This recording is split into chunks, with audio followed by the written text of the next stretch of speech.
कुछ सफ़र सिर्फ यादें नहीं, डर भी छोड़ जाते हैं। और लद्दाख की यही ट्रिप सिर्फ एक एडवेंचर नहीं बल्कि एक डरावना मंजर होने वाला था। लोग कहते हैं पहाड़ों में भटकने वाली रूह का बसेरा होता है, पर जब वो रूह किसी इंसान से जुड़ जाए तो ना ही सफ़र बचता है और ना ही मंजिल। ये कहानी है अमन और अंकिता की। दोनों ने एक साथ प्लान बनाया था लद्दाख की ट्रिप का। खूबसूरत नज़ारे, ठंडी हवाएं और एक ऐसा साइलेंस जो दिल को सुकून देता हो। लेकिन अमन और अंकिता को ये बिल्कुल भी नहीं पता था कि वो खामोशी एक दिन उन्हीं की चीखों से भर जाएगी। ट्रिप की शुरुआत एकदम परफेक्ट थी। अमन और अंकिता दोनों अपनी रॉयल एनफील्ड में बैठते हैं और लेह की तरफ निकल जाते हैं। ठंडी हवाएं, इतनी खूबसूरत मंजर, इतने प्यारे प्यारे पहाड़ और उसमें हल्की फुल्की बर्फ़। ये देखकर किसी को भी वहाँ पर मतलब जन्नत से कम ना लगे। दोनों को ये सब एक सपने जैसा लग रहा था। ये इनकी लद्दाख की पहली ट्रिप थी और ऊपर से कहते हैं कि जैसे लद्दाख की मैंने भी ट्रिप करी है, लेकिन मैं प्लेन से गया था। बट फिर मेरे जितने भी भाई लोग हैं सब ने यही कहा कि अगर आप ना बाय रोड जाओ ना वहाँ पर, तो वो एक अलग ही एक्सपीरियंस होता है। एक ऐसा एक्सपीरियंस जो शायद ज़िंदगी भर आप याद रखो। और इसीलिए इन दोनों ने भी डिसाइड किया था कि कुछ भी हो जाए हम जाएंगे तो बाय रोड ही। अब ये रास्ते में हर जगह चाय के दोनों शौकीन है भाई, टी लवर। मतलब अगर आप पहाड़ों में जाओ और चाय ना पियो तो क्या मज़ा। और यही सेम इन दोनों का भी था। तो जहाँ जहाँ इन्हें चाय की टपरी मिलती है वहाँ रुक जाते, वहाँ चाय पीने बैठ जाते। चाय की टपरी में बैठते तो लोकल से मिलते, उनसे उनके कल्चर को जानते, उनकी भाषाएं जानते, उनसे बातें करते, उनसे इंटरेक्ट करते। तो ओवरऑल बताने का ये मतलब है कि ये ट्रिप काफ़ी अच्छी जा रही थी, पर इनकी ये खूबसूरत ट्रिप एक बहुत भयानक टर्न लेने वाली थी। जैसे ही ये लोग पैंगोंग लेक के पास पहुंचते हैं, हवा एकदम से बदल जाती है। जो वहाँ पे प्रेशर होता है वो काफ़ी तेज़ होने लग जाता है। मतलब कि सडनली वेदर में चेंज हो जाता है, जो कि कॉमन है माउंटेन एरियाज में। रात होते होते ये लोग एक ढाबे पे खाना पीने के लिए रुक जाते हैं। उस ढाबे पे एक बूढ़े से आदमी थे जो इनको खाना सर्व कर रहे थे। इन लोगों का लुक देखकर वो आदमी समझ गए थे कि ये सब टूरिस्ट हैं और बस ऐसे ही बातचीत करना शुरू कर देते हैं। अब वो जो बूढ़े आदमी होते हैं वो इन दोनों को पूछते हैं कि आप लोग कहाँ से हो, अच्छा यहाँ घूमने आए हो। तो वो बातों बातों में इन्हें कुछ ऐसी जगह बताते हैं जो अनडिस्कवर्ड नहीं होती, जो मतलब अनएक्सप्लोर्ड होती है, जिन्हें लोगों ने आज तक देखा नहीं होता और बहुत खूबसूरत होती है और सिर्फ लोकल्स को पता होती है। तो वो जो अंकल होते हैं वो इन लोगों को ऐसी ऐसी जगह बताते हैं कि आप यहाँ ज़रूर जाना, ये बहुत अच्छी जगह है। आपने इनके बारे में सुना नहीं होगा बट जब जाओगे तो ये जन्नत से कम नहीं होंगी। अब बात बात में जो अमन होता है वो उस बूढ़े आदमी को बताता है कि हाँ अंकल, बस हम थोड़ी देर में निकल जाएंगे खाना पीना करके। तो अंकल एकदम से पूछते हैं कि इतनी रात में? तो बोलता है कि हाँ मतलब हमें कोई टेंशन नहीं है, हम रात में ही सफ़र करते हैं। अब जो अंकल अभी तक खुशी खुशी एकदम हंस हंस के इनको सब चीज़ें बता रहे थे, उनके चेहरे का एक्सप्रेशन एकदम बदल सा गया था। और ये चीज़ अंकिता ने नोटिस करी थी। अंकिता अंकल से पूछते कि क्या हो अंकल, सब कुछ ठीक तो है ना? आप एकदम सीरियस से क्यों हो गए? तो अंकल एकदम सीरियस आवाज़ में बोलते हैं कि बेटा तुम कल चले जाना सुबह होते ही, रात में यहाँ पर सेफ़ नहीं है।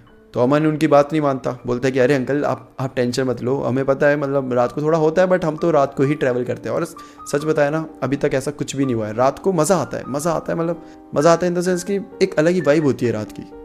वो अंकल फिर से उसी सीरियस चेहरे से बोलते हैं कि मेरी बात मानो, सुबह चले जाना, कोई जल्दी नहीं है, बहुत टाइम है आपके पास, आप आराम से जाओ, रात को मत जाओ। अमन तो इन सारी बातों को इग्नोर करता है बट अंकिता को न जाने क्यों वो अंकल के बिहेवियर से डर लगने लगता है।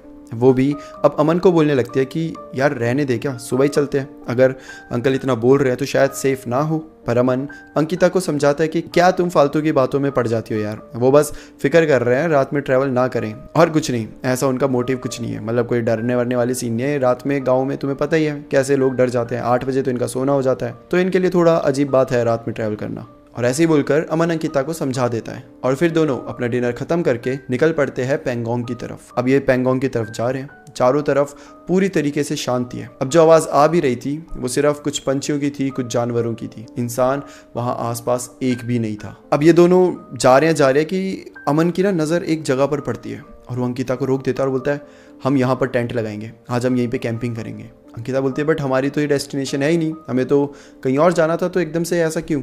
तो अमन बोलता है एक बार ऊपर देखो। अंकिता आसमान की तरफ देखती है और आसमान इतना सुंदर लग रहा था ना कि बता ही नहीं सकते।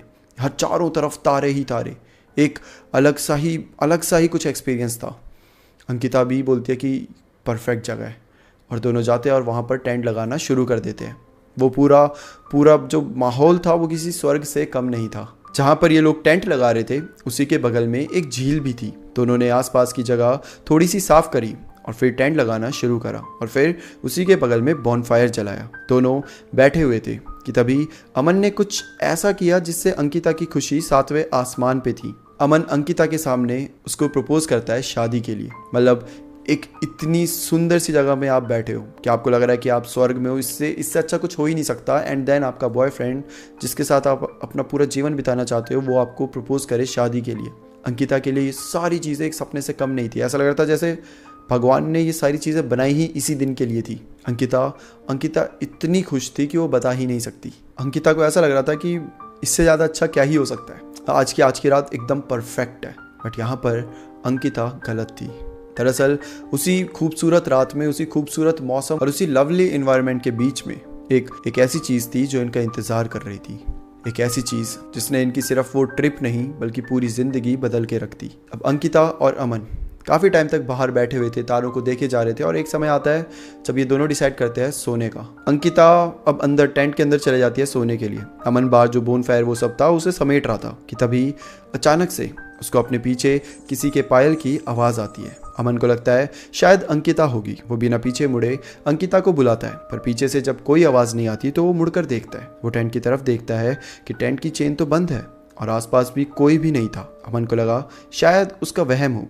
तभी उसे वापस से पायल की आवाज़ आती है। अब अमन को लगता है कि शायद अंकिता उसे डरा रही है, उसके साथ प्रैंक कर रही है। तो वो जाता है टेंट के अंदर जाकर देखता है। तो जैसे वो टेंट के अंदर जाता है वो देखता है कि अंकिता तो बड़ी गहरी नींद में सो रही थी। अब अमन टेंट के अंदर है अंकिता के साथ कि तभी उसे ऐसा लगता है जैसे टेंट के बाहर एक लड़की खड़ी है, उसकी परछाई उसके टेंट पर बन रही थी। अमन दौड़ कर जाता है, टेंट के बाहर देखता है तो वहाँ पर कोई भी नहीं था। वो वापस से अंदर देखता है तो वो शैडो उसे फिर दिखाई देती है। अमन थोड़ा सा डर जाता है पर हिम्मत करके एक बार फिर से आसपास जाकर चेक करने लगता है। आसपास टेंट के अंदर हर जगह वो चेक करता है बट कुछ भी नहीं दिखता। माहौल इस समय पूरा शांत हो चुका था। वहाँ आदमी क्या कोई जानवर तक भी नहीं था। अमन ने ड्रिंक भी कर रखी थी तो उसे लगा शायद उसे चढ़ गई है और इसीलिए सब सामान समेट कर अमन सोने चला जाता है। उसकी आंखें अभी लगी ही थी कि तभी उसके कानों में अचानक से एक आवाज़ आती है। एक ऐसी आवाज़ जो कि अमन को पूरी तरीके से हिला देती है क्योंकि उसको अंकिता के बुलाने की आवाज़ आ रही थी। और अब अमन की जैसी आंखें खुलती है वो अपने बगल में चेक करता है तो अंकिता बगल में नहीं थी। जैसे वो टेंट खोलकर बाहर देखता है अंकिता झील के पास खड़ी हुई थी और झील की तरफ ऐसे देख रही थी। मतलब अमन को उसकी बैक साइड दिख रही थी। तो अमन भागता हुआ अंकिता के पास जाता है कि तुम क्या कर रही हो इतनी रात को, क्या कर रही हो वहाँ पर। और भागते हुए जैसे ही अंकिता के पास पहुँचा है वो देखता है कि सामने अंकिता है ही नहीं। अमन को कुछ समझ ही नहीं आ रहा। उसे समझ ही नहीं आ रहा कि ये क्या हो रहा है, ये इतना इल्यूजन, ये हेलुसिनेशन क्या हो रहा है उसके साथ। वो अपनी आंखें जैसे ही मलता है उसे एक बार फिर से अंकिता दिखाई देती है। बट इस बार अंकिता झील के कोने में नहीं बल्कि झील के अंदर थी और उसकी बॉडी झील में ऐसे तैर रही थी। ऐसा लग रहा था जैसे कि मानो उसके अंदर की पूरी जान जा चुकी है और उसकी बॉडी वहाँ पर ड्राउन कर रही है। अमन भागता हुआ चिल्लाता हुआ झील के अंदर जाता है अंकिता को बचाने के लिए, उसकी बॉडी को पकड़ने के लिए कि लेकिन जैसे वो उस झील के अंदर जाता है उसे अंकिता वहाँ नहीं दिखाई देती। वही वापस से उसके साथ वही हेलुसिनेशन चीज़ें वो सब हो रहा था। अच्छा एक चीज़ आपको बता दूं, अगर आपने कोई नशे वशे करे हैं और आप इन चीज़ों के बारे में सोचते हो तो ये चीज़ें आपके साथ होने लग जाती हैं, लाइक हेलुसिनेशन। और बात ये है कि अमन ने वहाँ पर नशे करे थे तो उसको भी ये चीज़ें पता थी कि हेलुसिनेशन होता है। तो उसे कुछ बिल्कुल उसे समझ ही नहीं आ रहा था कि चल क्या रहा है, क्या ये हेलुसिनेशन है, क्या ये रियलिटी है क्या ये। अब अमन तो चिल्ला रहा था अंकिता ज़ोर ज़ोर से झील में और ये आवाज़ें अंकिता ने सुन ली थी जो कि इस समय टेंट पर ही सो रही थी। अमन की आवाज़ सुनकर वो भी बाहर आ जाती है। अंकिता भागते हुए अमन के पास आती है और बोलती है कि तुम वहाँ क्या कर रहे हो, बाहर आओ। अमन अंकिता को बाहर देखकर थोड़ा तो रिलीफ फील भी करता है कि चलो ठीक है कम से कम जिंदा तो है। बट उसे डर भी लग रहा था कि बार बार ये हो क्या रहा है उसके साथ, क्या ये भी कोई हेलुसिनेशन तो नहीं। अमन बाहर आता है। जब बाहर आता है तो देखता है तो इस बार अंकिता सच में अंकिता ही थी। वो कोई गायब नहीं हो रही थी, कुछ ऐसा नहीं था कि भाई इमेजिनेशन है। अमन अंकिता को पकड़ के बैठ जाता है और उसे समझा रहा था कि भाई क्या हो रहा है, ये सब मुझे समझ नहीं आ रहा, तुम कभी यहाँ कभी वहाँ, मुझे तो ऐसा लग रहा है कि कुछ है यहाँ पर, कुछ बहुत गलत है यहाँ पर। वो ये सब बोल ही रहा था कि तभी उसकी नज़र पड़ती है अंकिता के चेहरे पर। अंकिता उसकी बातें सुन तो रही थी लेकिन उसके चेहरे पर एक बहुत ही क्रीपी सी स्माइल थी। मतलब कि अगर आप किसी नॉर्मल इंसान को बताओ तो कैसे टेंशन में आ जाएगा ना कि क्या बात कर रहा है, सही में ऐसा हो रहा है। बट अंकिता के ऐसा नहीं था। अंकिता के फेस में एक अजीब सी स्माइल थी, एक क्रीपी सी स्माइल। जिसके बाद अमन बोलता है कि तुम ऐसे ऐसे क्यों हंस रही हो, जिसपे अंकिता 4 आवाज़ों में बोलती है, 1 2 3 नहीं बल्कि 4 आवाज़ों में। अंकिता क्या बोल रही थी अमन को कुछ समझ नहीं आ रहा था, कोई लोकल लैंग्वेज थी या कुछ और, कुछ नहीं पता। बट वो 4 आवाज़ें थी, 4 अजीब सी आवाज़ें। अमन बहुत ज़्यादा डर जाता है। अंकिता की आंखें भी पूरी तरीके से सफ़ेद हो चुकी थी और अमन ये देखते इतना डर जाता है कि उसे पता ही नहीं चलता कब वो बहुत ज़ोर से अंकिता को झापड़ मार देता है। इतनी ज़ोर से कि अंकिता एकदम से ठीक हो जाती है और रोने लग जाती है, एकदम बच्चों की तरह। अमन अंकिता को ऐसा देखकर काफ़ी डर जाता है। उसे समझ ही नहीं आता कि वो करे तो क्या करे। ना तो वो अंकिता को ऐसे छोड़कर जा सकता था और ना ही उसे कहीं लेकर। अब अमन क्या करता है, अंकिता को लेकर जाता है टेंट के अंदर, खुद टेंट के बाहर आ जाता है और टेंट की जिप को बाहर से बंद कर देता है ताकि अंकिता बाहर ना आ पाए। और बाहर खड़ा होकर वो सोचने लगता है कि करे तो आखिर क्या करे। वो टाइम देखता है तो उस समय रात के 1:45 हो रहे थे। फिर ना जाने क्यों अमन को ऐसा सडन दिमाग में स्ट्राइक करता है। उसे अपनी दादी की एक बात याद आ जाती है। जब अमन छोटा था तो उसने अक्सर सुना था कि जो नेगेटिव एनर्जीज होती हैं वो आग से बहुत ज़्यादा दूर रहती हैं, उनसे डरती हैं। अमन वैसे तो इन सब पे बिलीव नहीं करता था, पर जो सिचुएशन इस समय उसके सामने थी और जितना टाइम उसके पास था, भरोसे करने के अलावा उसके पास कोई ऑप्शन नहीं था। वो जल्दी से लकड़ियाँ कलेक्ट करता है। जो उसने बोनफायर जिसमें लगाया था तो उसमें कुछ लकड़ियाँ बच गई थी, उन्हें कलेक्ट करता है और वहाँ पर आग लगाना शुरू कर देता है। अभी वो आग लगा ही रहा था कि वो देखता है कि अंकिता टेंट फाड़ने की कोशिश करती है। अमन बहुत ज़्यादा डर जाता है। इसका मतलब कि अंकिता वापस अपने होश में है और अब वो बाहर आना चाह रही है। टेंट भी ऐसा कोई बहुत ज़्यादा मजबूत नहीं था कि उसे फाड़ने में घंटे 2 घंटे लग जाए। अंकिता तो उसे आराम से फाड़ पा रही थी। मतलब कि अमन को फील हो रहा था कि 3-4 मिनट और अंकिता ने पूरा टेंट फाड़ देना है। अमन के हाथ कांपने लगे थे, उससे वो लाइटर भी नहीं जल पा रहा था जिसे वो रोज़ आराम से सिगरेट पीने के लिए जलाता था। अमन को इतना ज़्यादा डर उसकी ज़िंदगी में पहले कभी नहीं लगा था। बट फिर भी जैसे तैसे करके वो एक लकड़ी को जलाता है और टेंट के आगे ले जाता है। अंकिता बाहर आ चुकी थी। अंकिता बाहर है, उसके सामने लकड़ी जली हुई है और अमन के पास है और अमन तो लिटरली कांप रहा है। अंकिता अमन को देखती है, उसके हाथ में लकड़ी थी जो जल रही थी। अंकिता कहीं दूर खड़ी थी, अभी भी मतलब एकदम क्लोज नहीं थी, और वो अमन को देखकर हंस रही थी। अंकिता की आवाज़ अब पूरे पहाड़ों के चारों तरफ गूंजने लग जाती है। अंकिता जिसे अमन इतना प्यार करता था, आज वो उससे इतनी भयानक लग रही थी कि ढंग से वो नजरें तक नहीं मिला पा रहा था। अंकिता धीरे धीरे करके आगे बढ़ रही थी। अमन की आंखों में आंसू थे, उसके चेहरे में घबराहट थी और उसकी बॉडी वो तो मूव भी नहीं कर पा रही थी। अमन बस एक जगह कांपता हुआ खड़ा था। अंकिता धीरे धीरे उसके पास आ रही थी। अंकिता बिल्कुल भी अपनी सेंसेस में नहीं थी।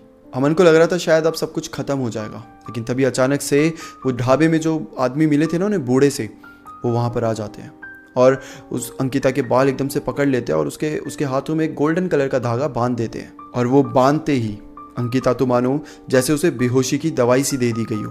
वो उसी समय चिल्लाते हुए बेहोश हो जाती है। अमन बाबा को देखकर गहरी सांस भरता है और उनके सामने हाथ जोड़कर रोने लगता है और बाबा से बस एक मिन्नत मांग रहा है कि प्लीज़ अंकिता को सही कर दो, प्लीज़ वो जैसी पहले थी उसे वैसा कर दो।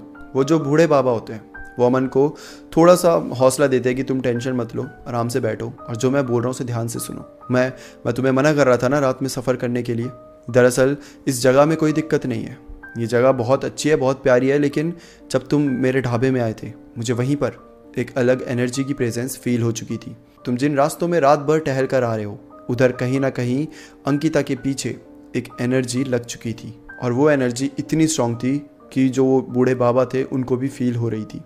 उन्हें पता था कि ये आज नहीं तो कल अंकिता पर अटैक करेगी, उसे पोजेस करेगी, और इसीलिए वो इन दोनों को बार बार बोल रहे थे कि रात को मत जाओ, अकेले मत जाओ। अमन हाथ जोड़कर बाबा जी से मिन्नत मांग रहा था कि प्लीज़ हमें बचा लो, प्लीज़ अंकिता को बचा लो, उसे वापस कर दो। वो बस बोले जा रहा है, उसे कुछ समझ नहीं आ रहा। जो बूढ़े आदमी होते हैं वो क्या करते हैं कि अमन और उस लड़की को अमन से बांध देते हैं, ठीक है, और खुद अपनी बाइक में बैठकर बोलते हैं कि तुम मेरे पीछे चलो, मेरे गाँव चलो। दरअसल वो जहाँ लेकर जाते हैं वो एक गांव तो नहीं बट ऐसी बहुत दूर दूर पर 6-7 घर बने हुए थे और बीच में एक छोटा सा मंदिर था। वो बाबा अमन को बोलकर अंकिता को वही मंदिर में लेटने को बोलते हैं और फिर कुछ देर बाद गांव की 2-3 औरतें आती हैं और मंदिर में जाकर मंदिर को अंदर से बंद कर देती हैं। अमन बाहर ही खड़ा था और जो 6-7 घर थे उससे भी सारे मर्द आ चुके थे, जितने भी वहाँ लोग थे सब आ चुके थे और सब अमन के साथ बाहर ही खड़े होकर बस नज़ारा देख रहे थे। और वो 3-4 औरतें मंदिर के अंदर थी। कुछ समय तक तो एकदम सन्नाटा था, एकदम सन्नाटा। लेकिन फिर एकदम से आवाज़ आती है अंकिता के चिल्लाने की। उस मंदिर के अंदर से अंकिता के इतनी ज़ोर से चिल्लाने की आवाज़ आ रही थी कि वो मतलब पूरी पहाड़ियों में गूंज रही थी। अमन घबरा जाता है और मंदिर की तरफ भागता है, पर सब जितने भी आदमी थे बाहर वो उसे रोक देते हैं। कहते हैं कि अगर गलती से भी दरवाज़ा पूजा से पहले खुला तो अंकिता कभी सही नहीं हो पाएगी, तो जो भी हो रहा है उसे होने दो, बीच में जाकर रुकावट मत पैदा करो। अमन अब बाहर खड़ा लाचार था, उसे बस अंकिता के रोने की आवाज़ें आ रही थी। वो ऐसे रो रही थी जैसे कोई उसे मार रहा हो, जैसे कि कभी वो मम्मी पापा को बुलाती, कभी अमन को, कभी अपने भगवान को। लेकिन समय के साथ साथ उसके चिल्लाने की आवाज़ें भी ख़त्म हो जाती है और कुछ समय बाद मंदिर का गेट खुलता है। जैसे वो गेट खुलता है अमन भागकर सीधा अंदर जाता है। वो देखता है कि अंकिता के पूरी बॉडी में हल्दी लगी हुई थी, उसे पीले कलर के कपड़े पहनाए गए थे और अंकिता बड़े शांति से सो रही थी। और जो वहाँ पर औरतें होती है वो अमन को बोलती है कि कुछ देर बाद हम इसे स्नान कराएंगे, जिसके बाद वो एकदम सही हो जाएगी। करीब 4 बजे अंकिता खुद उठती है और पास के झील में जाकर लेडीज़ के साथ, उन औरतों के साथ नहाकर वापस आती है। अंकिता एकदम फिट थी, उसे देखकर कोई नहीं बोल सकता कि उसके साथ ऐसा भी कुछ हुआ था। अमन पूछता है कि अंकिता को आखिर हुआ क्या था, तो जो बूढ़े बाबा होते हैं वो अमन को बताते हैं कि इन पहाड़ों में न जाने कितनी बुरी आत्माएं भटकती है।